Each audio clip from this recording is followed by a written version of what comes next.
Sparkle Squad, this is Monica, and I have another mystery design kit from my friends at SoftFlex.com. Now this is one that they have sent to me to review for you, and this is in the theme Sunset Splendor. It looks like they're going to have one after the 31st that's going to go live called Grateful Heart.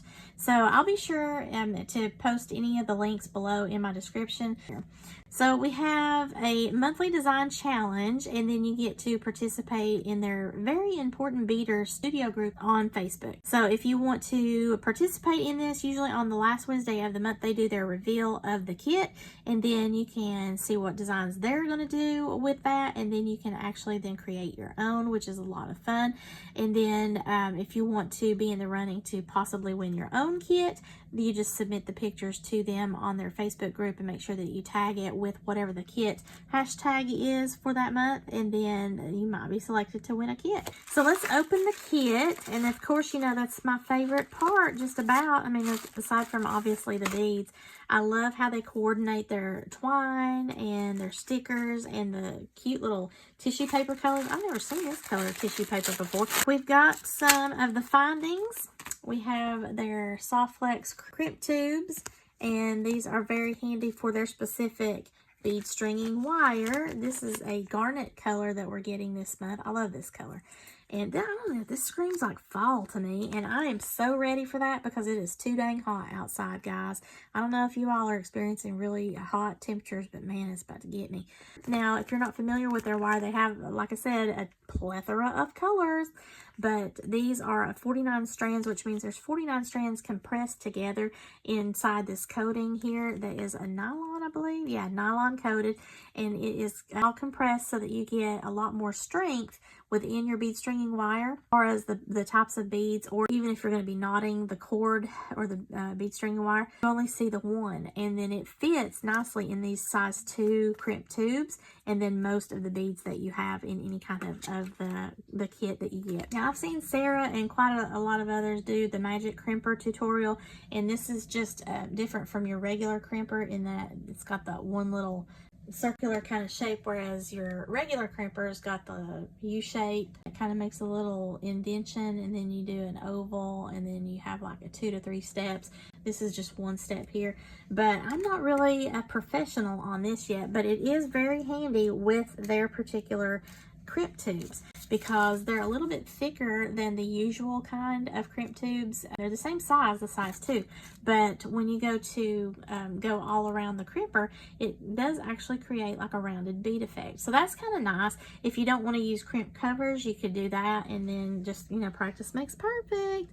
And it looks like they've got the like the third eye type thing, and some little crystals. I don't know if that is something that hangs down or what is that.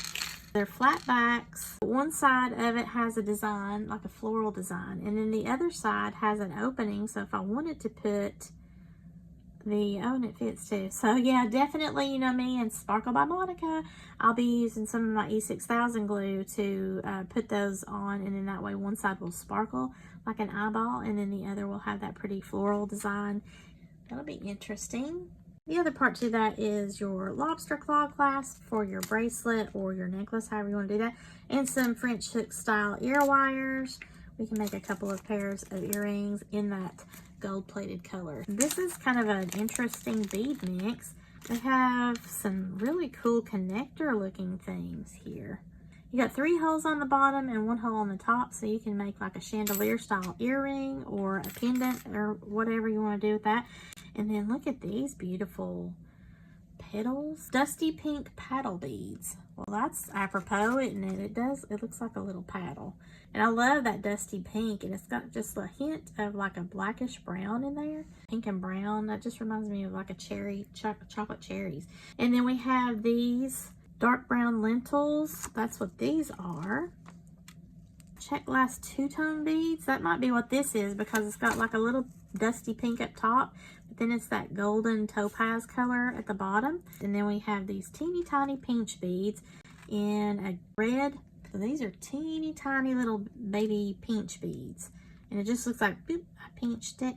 And then we have another bead mix, and this is what we did. We typically get something from Jesse James Beads every kit, which is awesome. And I've said it multiple times, you know, I love my Jesse James Beads.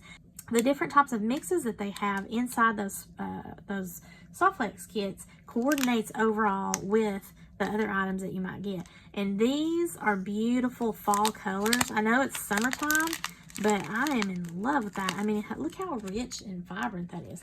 Now, you know what's funny? I just did the Jesse James Beads Bridgerton contest thing, and they had Lady Kate designs. Now, granted, after I did a little bit further research and remembered myself after watching the series, she is in like a purple kind of outfit, and that kind of is her color. But this is more along the lines that I kept seeing her in. So this is so funny that this is what I've got from SoftFlex, but it's a Jesse James bead mix. This, I would have really loved to have done this for Lady Kate. I still might do it. Maybe that's just going to be my version. It's got so many different components. Like there's some gold rhinestone spacers. They've got some copper barrels in there. The beautiful burgundy. Gosh, that is such a deep burgundy color. And then this kind of a peachy apricot, but it's on the dark side. Then we've got some orange with a like gold hint and some golden squares that are faceted. I love this bead mix. This is going to be really nice. They have typically a bead strand that coordinates with their monthly kits. I do not know if those are available. If they are, I will make sure to link that below, so you might be interested in coordinating that with what's in the kit. We have some of these check glass square beads, and these have some green, some gold. It's like a mustard yellow gold, and then some red, and it just looks like stone even though they're glass square beads. I love this bead. I think those are the exact same bead that I have, but they just don't have as much green in them, so this is going to be nice. It looks really earthy.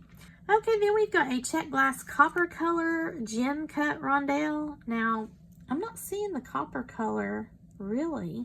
I would have thought that this was, see, it's a glass bead, but it almost reminds me of rose quartz. And then these here are evil eye charms from Tierra Cast. Unfortunately, they've gone out of business.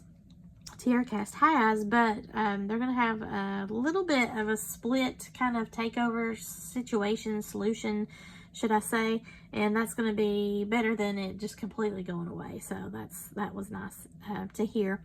Now these are 7mm check glass pink fire polish, and I love these. This is almost like a cherry bead to me, like chocolate covered cherries. That I've gotten some from SoftFlex before where it has a little touch of brown on it in this pink, and those are just delicious looking. Those would have actually looked great with this as well. So I have created several different pieces, and I still had quite a lot of beads left over from the Sunset Splendor kit. And again, if you're not familiar with SoftFlex, they have a mystery design kit that they do every month. This has a bunch of beads, and it's got pretty much all the findings and things that you'll need in order to make your clasps and your earrings and all that stuff. I really enjoy the themes that we get. This one was a little bit of a challenge colorways. For me, I wasn't feeling the peach and the pink together, but now ultimately that I have everything put together, I think it works overall. But it was a little bit of a struggle. And that's, again, some things that I like with the kits that I get, because it's something that I don't really expect until I'm already in the throes of designing. And then it makes it interesting by the time it's done. So it makes me feel like I've really accomplished something while also getting out of my comfort zone. You know, you hear me talk about that all the time. And it's true, because as a jewelry maker, a lot of us can get really set in our ways. And I'm bad about that. I mean, I'm that way with just about everything. Like if I want a certain type of food and I like that food, then I typically always order that same type of food at the same restaurant every time. I'm just not somebody that goes crazy and does anything kind of out of the ordinary. Usually, sometimes I surprise myself. But with jewelry making, it's very easy to be daring and be able to step outside that little bubble and do something different. What was really easy for me, because I saw them together instantly, were these cute little pearl beads. Well, they're not little, they're like a gumball size bead made of little tiny glass pearls. I have those beautiful rose gold spacers that has the sparkly rhinestone effect, and then the larger orange peach rondelle that are faceted. And I had some in my stash of these little red, and it almost looks like red jasper to me.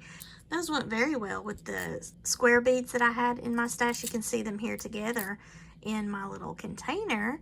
And I wanted to use those so that it would kind of carry over the squares that I had in the bracelet and the necklace and all that stuff, but with the earrings, because I didn't want to put the squares on the earrings. So these were the first that I made, and I don't know, I'm kind of really liking those.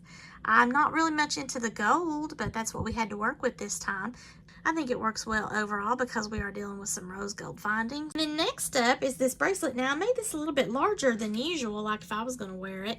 And it's because I wanted to carry over the element that I put in my necklace, but do it in a different way. So in this piece, it's a little cantankerous here, but ultimately it's going to have the freedom to move. And as the focal here with my metal piece that is mimicked over here in the necklace, but it's done in a different way, whereas the little circles are further up on the necklace and not down here in the focal part, because I wanted to use those petals down here. I've got that as a focal because the petals weren't really going to do well in the bracelet. That is my sun piece, and I've got it just, you know, the ability to turn it, spin it, however I want to. Then we just have some of the other beautiful little beads here in the same colorway. It is a little bit longer than usual. I could probably cut off about 1 inch of this and rebead it, but it depends on, you know, the size of whoever wants the bracelet. So I like that. I think it turned out cute, and I like the mobility of the centerpiece. And we have the necklace. I fell in love with ultimately what I did here, and I didn't want to mimic it on like earrings or the bracelet, just because I thought it was so unique in how it's presented here on the necklace as a pendant. I was also able to incorporate that really sparkly piece there. I mean, it does kind of look like a sunset. So I used those petal beads, the metal component.